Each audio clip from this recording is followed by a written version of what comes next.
Assalamualaikum warahmatullahi wabarakatuh. Ketemu lagi dengan Ibu Weni Elisa. Kali ini kita masih membahas materi KD3.1 posisi strategis Indonesia sebagai poros maritim dunia. Materinya tentang perkembangan jalur transportasi dan perdagangan internasional serta potensi kelautan Indonesia.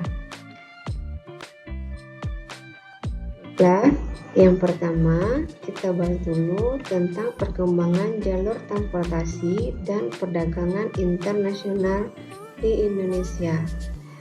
Indonesia merupakan negara maritim yang sudah merupakan identitas bangsa kita. Konsep ini tampaknya sudah terwujud pada zaman Kerajaan Sriwijaya dan Majapahit, yang merupakan dua kerajaan maritim besar di Indonesia. Pada zaman itu, bangsa Indonesia sudah memiliki kemampuan besar untuk menguasai laut dengan armadanya yang besar. Dan inilah yang mendukung bagaimana perkembangan jalur transportasi serta perdagangan Indonesia. Seperti Anda ketahui, bahwa negara kita itu letaknya sangat strategis dan sangat menguntungkan untuk dilalui oleh kapal-kapal perdagangan internasional di dunia. Kemudian ya kita lihat secara sejarahnya dari dua kerajaan yang berpengaruh tadi. Yang pertama, Kerajaan Sriwijaya. Kejayaan Kerajaan Sriwijaya itu pada abad 6 sampai 10 Masehi, di mana pada saat itu Sriwijaya sudah menguasai seluruh jalur perdagangan maritim yang ada di kawasan Asia Tenggara. Bahkan kerajaan ini menjadi pengendali jalur perdagangan antara India dan Tiongkok sebagai negara benua yang kaya akan komoditas perdagangan.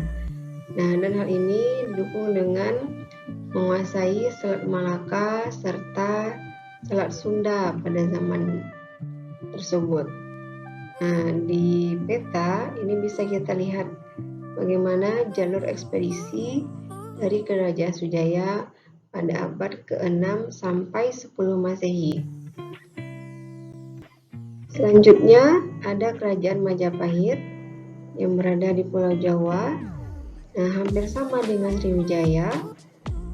Pada zaman Kerajaan Majapahit, aktivitas ekonomi maritim Indonesia berkembang sangat pesat, di mana terdapat pelabuhan utama Majapahit yang ada di daerah Babat dan Canggu.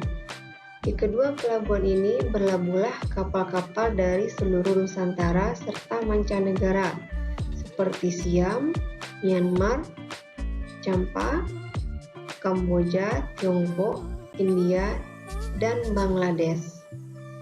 Jadi itulah sejarah dari dua kerajaan yang menguasai maritim Indonesia pada zamannya. Kemudian di sini bisa kita lihat juga bagaimana sejarah pelabuhan-pelabuhan penting yang ada di Indonesia. Selain di Jawa, banyak juga pelabuhan luar Jawa yang ramai dikunjungi oleh para pedagang. Di antaranya di daerah Aceh, Ternate, Tidore, Halmahera, dan Makassar. Pada waktu itu, setelah diambil alih oleh VOC, Indonesia mengalami kemunduran dan pusat perdagangan dialihkan ke daerah Batavia. Jadi pengaruh dari letak geografis Indonesia inilah, karena kita berada di antara dua samudra dan dua benua, yang menjadikan Indonesia sebagai lalu lintas pelayaran internasional.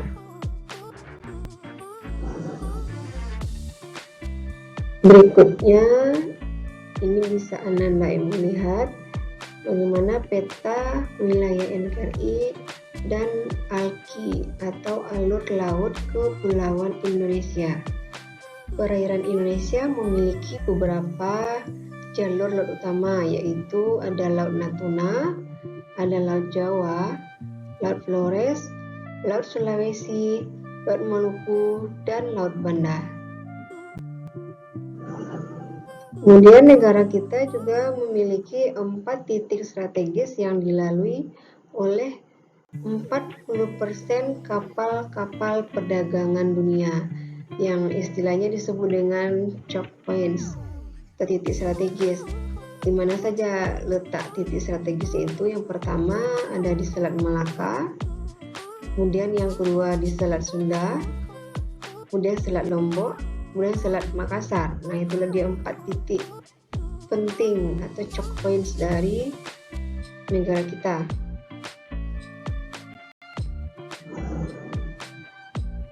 Nah, itulah tadi tentang bagaimana jalur perdagangan yang ada di Indonesia terkait dengan kemaritiman. Berikutnya, kita akan membahas tentang potensi dan pengelolaan sumber daya kelautan Indonesia.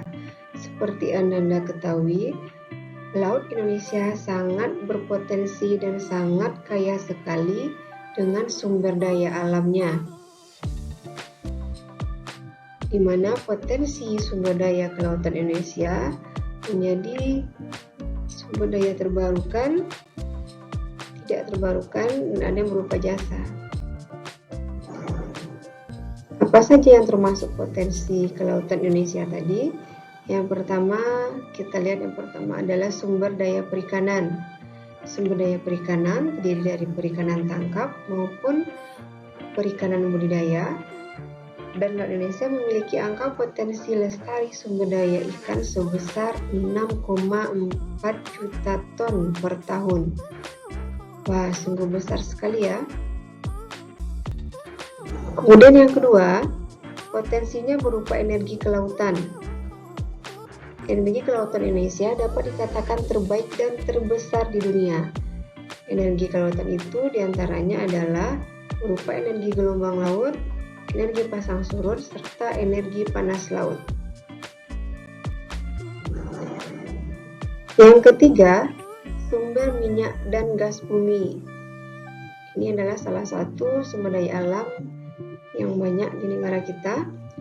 Minyak dan gas bumi memiliki peranan strategis dalam pembangunan nasional.